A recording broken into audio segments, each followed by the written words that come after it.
अपने देश में ऐसे बड़े कम मौके आते हैं, उनको कह सकते हैं आप रेयर ऐसे ऑकेजन होते हैं जब सुप्रीम कोर्ट कोई ऐसी बात कहे जो इस देश के लोगों के दिल में समा जाए, लोगों को पसंद आ जाए, जो इस देश की संस्कृति और इस देश की सभ्यता के अनुकूल हो, जो बात ऐसी हो कि इस देश के जो नायक हैं उनके समर्थन में, उनके सम्मान में कही जाए। ऐसा ही मामला हुआ है सुप्रीम कोर्ट में शुक्रवार को। सुप्रीम कोर्ट में एक मामले की सुनवाई हो रही थी। आपको याद होगा कि अपनी भारत जोड़ो यात्रा के दौरान राहुल गांधी महाराष्ट्र भी गए थे। महाराष्ट्र में उन्होंने हमला करने के लिए किसको चुना? वीर सावरकर। वीर सावरकर जिनके जैसा स्वतंत्रता संग्राम सेनानी मुश्किल से उंगलियों पर गिने जा सकते हैं, और उसमें गांधी परिवार का कोई सदस्य नहीं आता।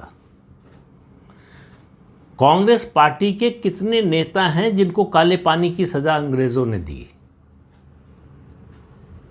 मुझे तो याद नहीं है किसी का नाम। आपको याद हो तो बताइए। 11 साल काले पानी की सजा।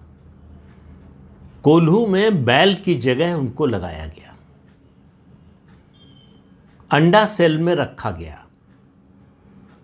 अब ये जो नेहरू जाते थे जेल ना, तो इनको स्टेनो मिलता था, बाकी सुविधाएं मिलती थी, घर के कपड़े मिलते थे।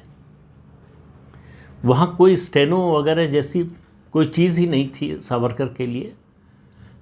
तो सेल जो थी, उनकी जो कोठरी थी, उसकी दीवार पर कोयले से लिखते थे कविता और उसको कंठस्थ कर लेते थे। और कितने अत्याचार हुए उन पर, उसकी कोई गिनती नहीं है। लेकिन उनका विश्वास डिगा नहीं।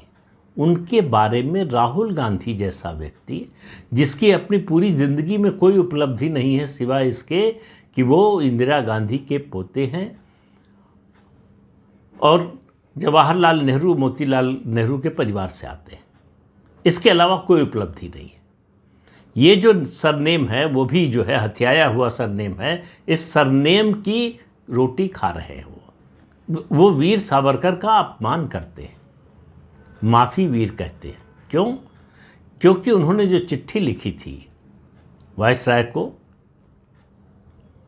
उसमें नीचे लिखा हुआ था योर ओबीडिएंट सर्वेंट।